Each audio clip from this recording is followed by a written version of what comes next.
Hey guys, welcome back to my channel and hello if you're new here. Thank you so much for joining.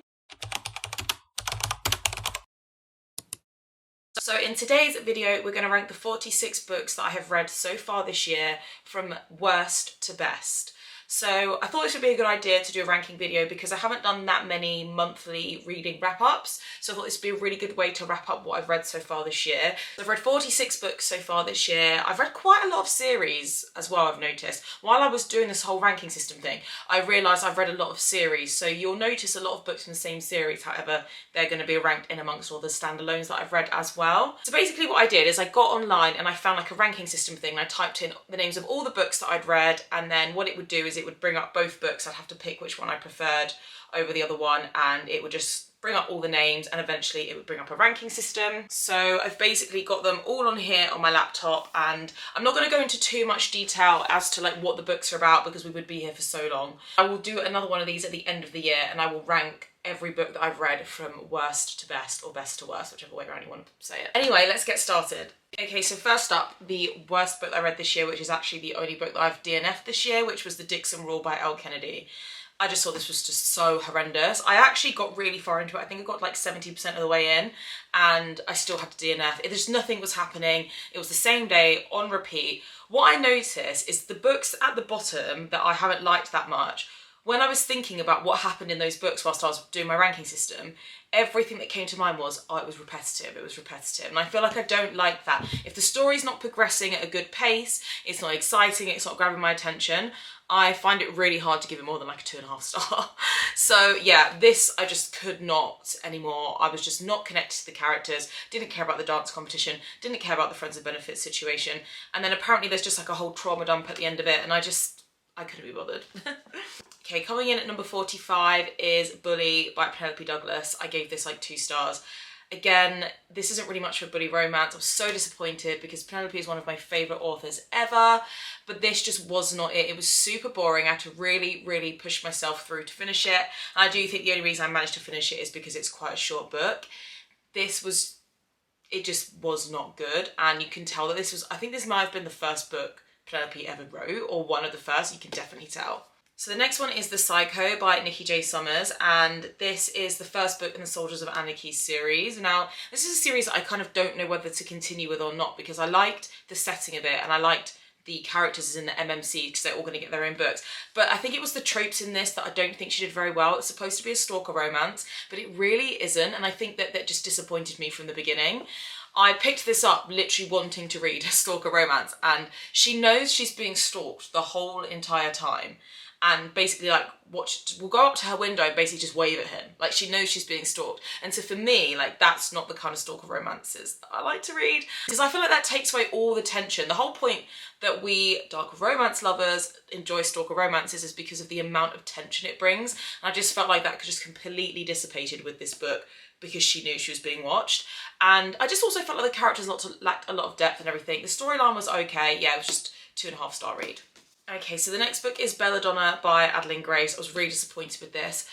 This is quite a recent book that I've read, and I don't know, I think I should have listened to it on audio because basically it's in third person, but it's literally like someone's reading a book to you, and it's that kind of third person. It's still not the kind of third person where you feel like you're in their head, which is the one that I prefer. And I think because of that, I can see why the audiobook would be so much better. I can imagine it being very like enchanting and mysterious and enthralling in that kind of way, and like a bit magical and gothic. I can imagine the audiobook's good, but reading it on paperback just was not good at all. I also don't think that the murder mystery and the Regency storyline, this is historical romance as well, don't think they merged well together, and the murder mystery was just boring. Like you'd think murder mystery was tension and suspense and who did it, and you're gonna have all your own theories and you're gonna have twists and turns, and it was just really flat for me. Okay, next up is Red Thorns by Rena Kent. This is my least favourite Rena Kent book that I've read so far. I actually think this duet as a whole was just kind of a bit of a mess, but this was just, it was just not good. I can't explain it, it just really wasn't that good. Next up is Hawk by Jessie Hall. Again, this was just one where This was literally the same day on repeat for the whole entire book until the last maybe 10-20%, where the whole plot just sort of comes to fruition and it all happens in the blink of an eye and then the book is over. And I also just think I didn't even mind the cheating trope in it because I knew that going into the book, but I just felt like the characters lacked so much depth. It was really slow, really slow. And I know a lot of people love this, but this was not a favourite for me. Okay, next up is Long Shot by Kennedy Ryan. I'm so upset that I didn't like this book, but it was just complete insta-lust, and then it was insta-love. It was really unrealistic. I know that the storyline itself is quite upsetting and a little bit more one of those heavier and more triggering topics. That wasn't even what bothered me. It was the execution of that story. I just thought it was so unrealistic, the way that these two have barely ever spent time with each other, because this book spans like nearly 3 years, and honestly they've met each other like 5 times, and he's ready to like raise her child and things like that, and like you don't even know each other, but they just take one look at each other, spend one night together at a bar for like a couple of hours years ago, and then they're obsessed. I just thought it was really unrealistic, and there was a couple of weird scenes in it as well, like the breastfeeding scene. Not that breastfeeding in itself is a problem, but if you've read the book and you read the scene, you'll know what I mean. It was just super weird, and I just couldn't get on board with it. So the next book is a rockstar romance called Wrecked. I honestly, when I checked my Goodreads, I rated this 4 stars, but actually I don't think this book has crossed my mind once since I read it, and I can't really remember what happened in it, or can't really remember like the characters. So I definitely need to change my rating to probably 3 stars, because if I enjoyed it at the time, then I would probably give it at least a 3 or a 3.5 star rating. But yeah, I just really can't remember, but it must have been, I feel like for a rockstar romance, because I did read this, and I think it was my first ever vlog for my YouTube channel. I think for a rockstar romance, I was really enjoying it, did all the tropes really well. I just haven't thought about this book since. So I wouldn't say it's a bad book, I just haven't thought about it since. I just want to say, from here on out, we're now getting into books that are rated at least like 3.75, 3.8 stars and above. So all of these rankings that are coming up next are going to be so many 4.25, 4.5 star reads. So even though one may be ranked quite low out of the 46 books, it doesn't mean it's a bad book. So the next one is Play With Me, which is the second book in the Playing for Keeps series by Becca Mack. Honestly, as far as hockey romances go and sort of like rom-com style books, this actually was really fun. I was laughing at it. It's really spicy. The pacing was good. The romance progresses well. I didn't have any issues with this book at all. I actually do really enjoy this series for hockey romance.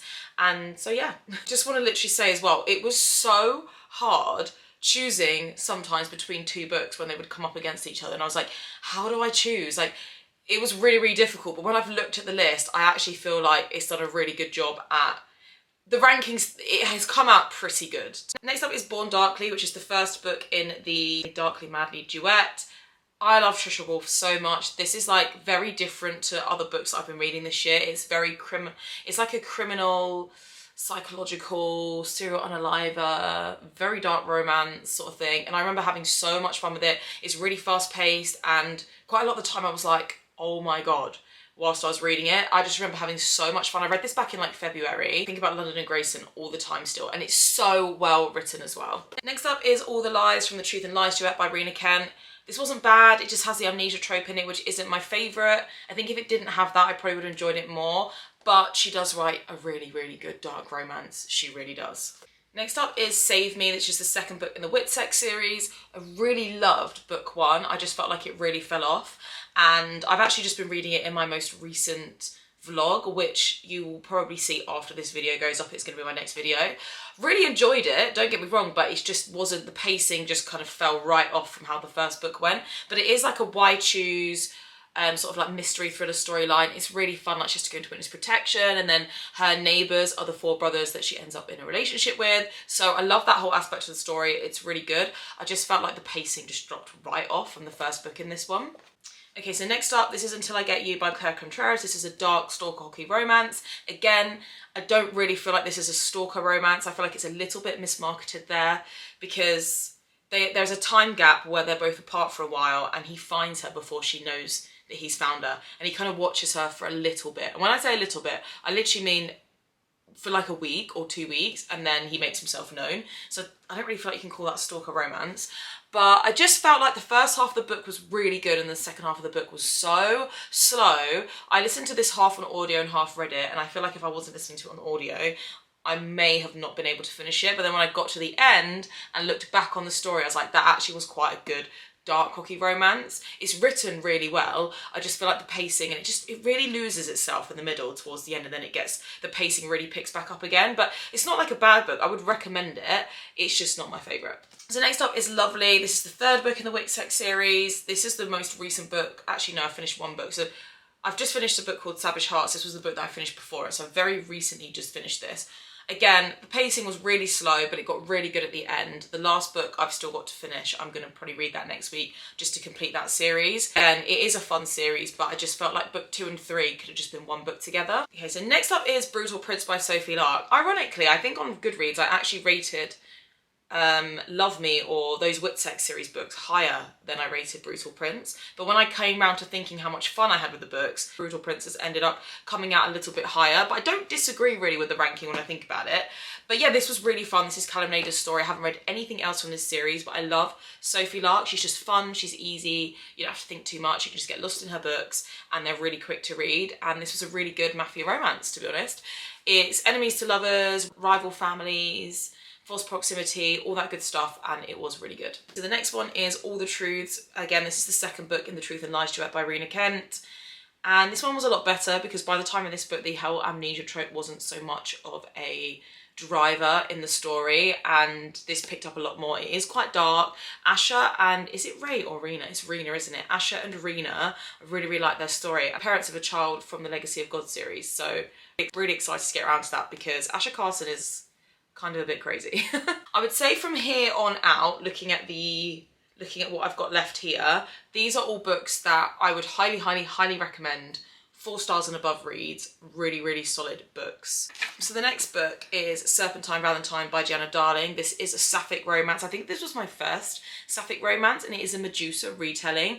This book is so well written. I was really, really pleasantly surprised by it. It was my first Gianna Darling book as well. I really enjoyed it. It definitely is dark and it can be triggering, so I would check content warnings reading it, but it's such a great book, and I think I read it in like a day or a day and a half. I had so much fun with it. This is another recent book that I read, which is Little Stranger by Lee Rivers.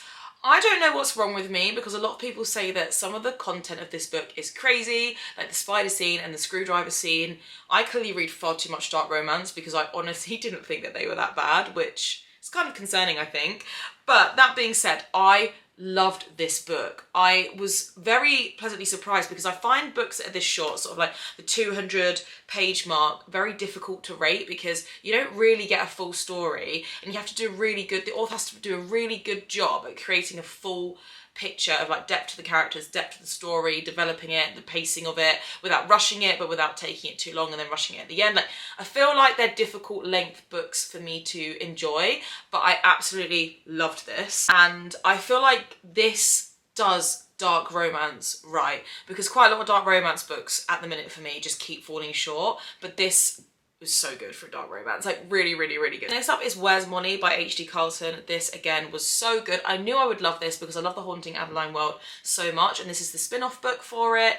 If you aren't sure who Molly is, if you've read Haunting and Hunting Adeline, in the second book, the diary that she finds under the floorboards when she's been kidnapped, they're signed off by Molly, and this is Molly's story. And it's really good. Again, one of those books that's very difficult because it's only like 200 pages long to give you a full story, and I do feel like the romance was rushed a little bit in it. However, cameos that the characters are making and characters that we know and love from the Cat and Mouse duet making reappearances, all of the sort of like foreshadowing for what's to come in the other books that she's writing in this world. I just loved this book so much. I literally ate it up and finished it so quickly. Next up, another dark romance shock, which is Master of Salt and Bones by Kerry Lake. Really, really enjoyed this. My first Kerry Lake book. Really good writing. Again, just a bit of a pacing issue where I felt like their prologue was one of the best prologues I've ever read, and I was like, holy shit, this is going to be incredible. Then it went really slow and a bit repetitive, and then the ending was crazy, like the twist, I didn't see them coming. It is a very dark, mysterious, ominous feeling book. It is a gothic romance, and it's sort of like, I love the setting of it, which is in this mansion that's set up in the cliffs away from this small town, and everyone's got all these rumours about Lucian Blackthorne who lives up there. I loved the setting of it, I liked the writing. I just felt like the middle bit, it lost its way a little bit, but I would recommend it. If you haven't read anything by Kerry Lake, this is a really good one to start with. Next up is Bride by Ali Hazelwood. I read this in a 24-hour reading challenge. This was so fun. This is vampires and werewolves, and it also has a slight bit of a megaverse in it. If you don't know what that is, you're gonna just have to Google it because I cannot explain it on here. But I just had so much fun with this. There is so much lore and history and depth to this story that I really, really liked. I almost felt like I wanted a book too, which I actually think she might be doing more in this world, but don't quote me on that, but I think she may be. But yeah, this was so fun. Okay, so next up is Find Me. This is the first book in the Whitsex series. Loved it. The pacing was so good in this. It was very fast, it was quick. You have so many questions, you're being drip fed information through flashbacks and nightmares and things. I just thought it was so intriguing. I loved the first book of this series. I do really recommend the series. I just feel like it just gets a bit slow, book 2 and 3, but I've still got book 4 yet to come. So I will of course update you guys either on my TikTok, Goodreads, or on my YouTube channel at some point when I finish it. Next up is Savage Hearts. This is the last book in the Filthy Wicked Psycho series by Eva Ashwood. I highly recommend it if you like Why Choose Romance, if you like mafia romance or mafia subplot, and if you like romantic suspense. Basically, this is so good. It covers loads of tropes across of it, like kidnapping, forced proximity, arranged marriage. It's a 4-book series. This was the last book in it, and I absolutely adore the MMCs in it as well, especially Vic's character. If you've read the book and you know who Vic is, he's just so great. He has OCD, but he's also a bit of a computer nerd, and he's very quiet and reserved and introverted, and I just loved his character so much. This is such a good series, and the spice is so good. Next up is The Lies We Steal, which is the first book in the Hollow Boys series. This has become one of my all-time favourite series ever. This was my least favourite book in the series, but I still think I gave it like 4 or 4.25 stars. There's just a lot of setting the scene, a lot of character building. I want to say world building, but obviously not like in the fantasy sense, just in terms of setting the scene as like whose parents belong to who's connected to who's got a history with who, like that sort of thing. But it was still really good. This was a bit slower than the rest of the books that were to come from this series because I rated quite a lot of them 5 stars. Next up is Born Madly, and this is the first book in that duet written by Trisha Wolfe. This was so good. In fact, this book was kind of crazy. The pacing of this is literally like this. There's something happening every single chapter. It was crazy. You have to suspend your belief a little bit when you get to the cliffhanger at the end of this book because it's kind of a bit wild. But so well written. Trisha Wolfe's writing is impeccable. Like, honestly, she is a phenomenal author. Okay, so next up is Praise by Sarah Kate. This is the first and only book that I've read so far from the Salacious Players Club series.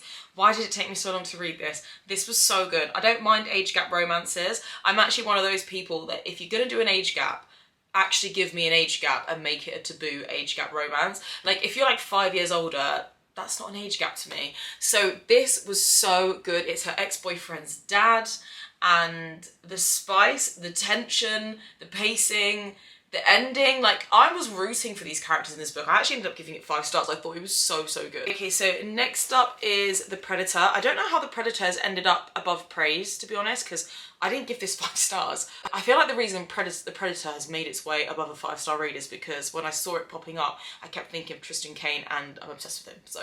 But yes, this is so good. Mafia romance, Dark Bears series, incredible. Rated like 3 out of the 5 books, 5 stars. I was blown away by this series. I just thought that this one wasn't as fast paced, and I didn't love the writing in this one, but I do feel like Runix's writing improves as the series goes on because some of the writing was quite repetitive in terms of the descriptive writing. But yeah, this was still a really good start to the series. Next up is The Oath We Give, and this is the last book in the Hollow Boys series. This is Silas Hawthorne's and Coraline Whitaker's story, and I really liked it. I love finally getting Silas's story. I love the introduction of Coraline. She's a great character. She's giving Lyra Abbott vibes, and Lyra is now one of my favourite FMCs ever. It's so beautifully written. Like, these are books that I need to annotate. If I tabbed and annotated books, this series would definitely be one of them. Monty J's writing is incredible. So next up we've got Sinners Consumed, which is the last book that's out currently in the Sinners Anonymous series. Again, these are mafia romances.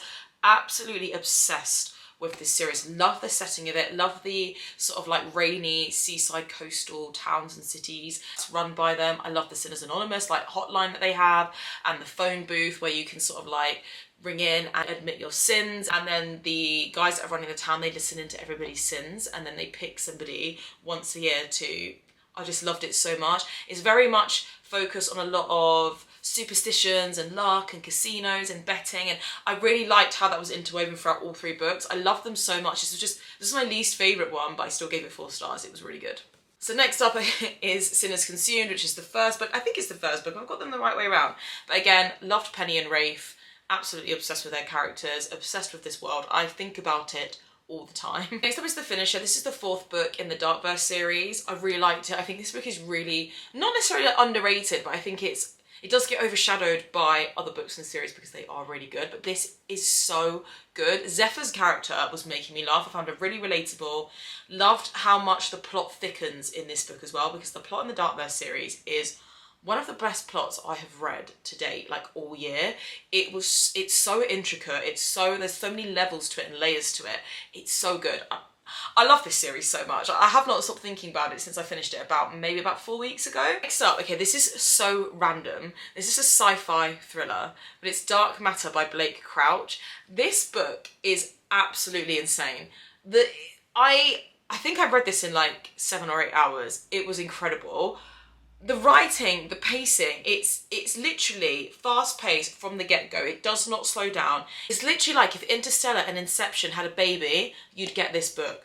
Please read it. Even if you don't necessarily read thrillers or anything, I can guarantee you will enjoy this book. Next up is The Annihilator, which is the 5th book in the Darkverse series. I loved this so much. It's the darkest book in the series so far. There is one more book to come, which is called The Syndicator, which is gonna be crazy.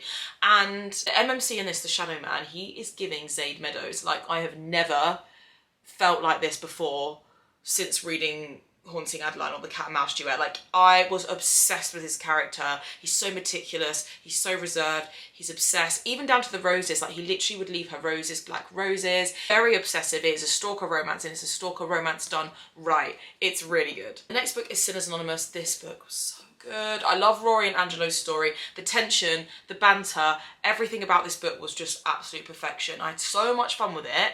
I've never been more pleasantly surprised because I thought this was going to be really cheesy mafia romance, and it wasn't, and I absolutely loved every second of this book, and I cannot wait for more because I think, is it Sin as a Tone, which is yet to come out, so I can't wait. Okay, so next up is Radiant Sin. I'm not entirely sure how Radiant Sin's made its way up here.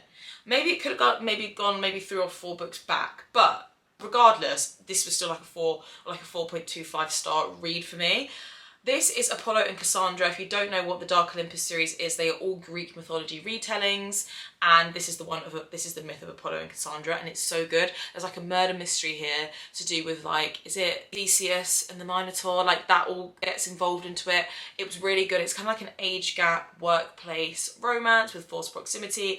If you've seen You, season 4, where it's like that murder mystery where they all go off to that house, which is kind of like Saltburn vibes, this is what that was giving me, because they all go off to like what's his name? Is it Minos? Minos? They all go off to his house and people start being unalived while they're there, and they're trying to figure out who's responsible for it. It's so fun. I absolutely love the Dark Olympus series. If you need short, quick, fun reads to read in between things as like palate cleansers, this is the series that you need to be reading. Okay, so next up, The Fabric of Our Souls by K.M. Moronova. What a beautifully heartbreaking, but beautiful but heartbreaking story. This was so good. This book actually made me cry. It's a very dark and heavy story, just so you know, but it basically follows 3 characters. They find comfort in each other whilst they are all in an institution, and it's a story about healing, learning to love again, wanting to live again, and it is so heartbreaking as well, and it's also about being selfless and the true meaning of like love. It's really deep. It's really deep, and even just thinking about it makes me emotional, but it was so beautifully executed, and it was just 5 stars all day long. Okay, so next up is The Truths We Burn. This is the 2nd book in the Hollow Boys series. This is Rook and Sage's story. I really liked the story, but I honestly think for me, Rook carried this. Rook Van Doren, he's one of my favourite MMCs to ever exist now. He's very Will Grayson coded from the Devil's Night series. He's so funny, and he's like a pyromaniac, which I've never read before. And I know that sounds really crazy, but honestly, She writes him in the sexiest way. I've never thought I'd find a pyromaniac sexy, but honestly, Rook Van Doren pulls it off. He is just the best character ever. Great book. We've got past and present tense in this as well, which I do really love in books because I feel like it provides so much depth to the story. But oh man, this series is just so good. Next up is The Reaper. This book is an absolute masterpiece. The twists in it, the pacing of it. This is still Tristan and Morana's story. I love both of those characters so much. I love the way he loves Morana. I love their history that they have together. I love how much of it unfolds. It's such a great, this whole series honestly is one of my favourites. This and the Hollow Boy series and now have gone and launched themselves into my top 5 dark romance series of all time. I think they are incredible. And also the writing in this was so much better than The Predator. And then next up, closely followed by The Emperor. This is Dante and Amara's story, and I love, again with this one, we get so much, I keep saying depth to the story, but I feel like there's no other way to explain it because we get past and present tense throughout the whole entire book, explaining everything that led up to what we've sort of learned in this book, because Dante and Amara have got history that goes back to when they were children, and it's so good. Also, the plot in this really starts to come into its own, and even though it's like a bigger book, I flew through it. I just, you know when you just feel like you lose time whilst you're reading? This book gave me that feeling. So next we've got some books from the Throne of Glass series because I read the last 4 books in January, right at the beginning of the year. Oh, look at all my tabs from when I had to do my my tandem read. So Tower of Dawn is the next book. Absolutely loved this. So I did do the tandem read between this and Empire of Storms. There is nothing to say with this series except for it is a true masterpiece and I've never read anything like it. It was just the best journey I've ever been on in my whole entire life. Next up after that was Queen of Shadows. This for me is where this series got really good. I struggled with it a little bit up to Heir of Fire and then it just launches into a whole nother level and it's just insane. Then, sneaking its way in between the Throne of Glass series is The Blood We Crave Part 1.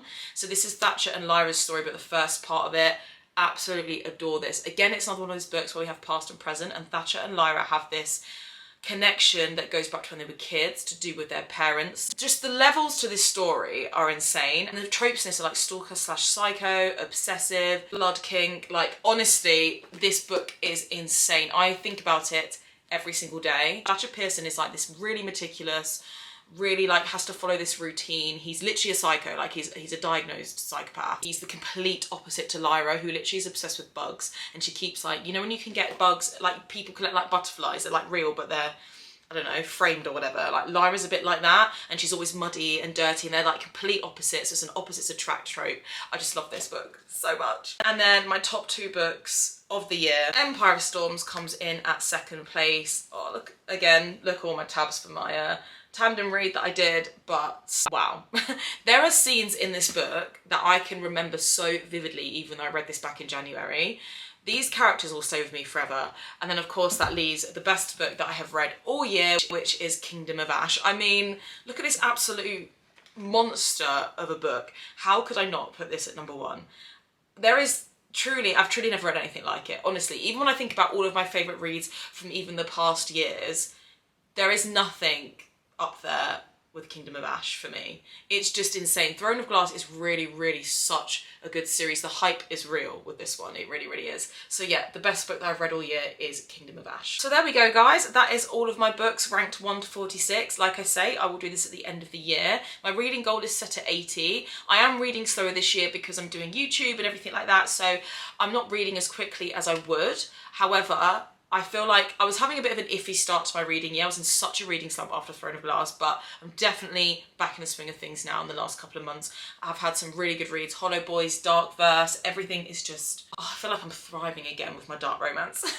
Anyway, guys, don't forget to give this video a thumbs up if you liked it. Don't forget to subscribe so you don't miss my upcoming content. I've got a vlog that I'm in the middle of, which will be coming in the next week or so. And that is finishing series out on my physical TBR. So make sure you subscribe so you don't miss that. Thank you so much for watching, and I'll see you in my next video.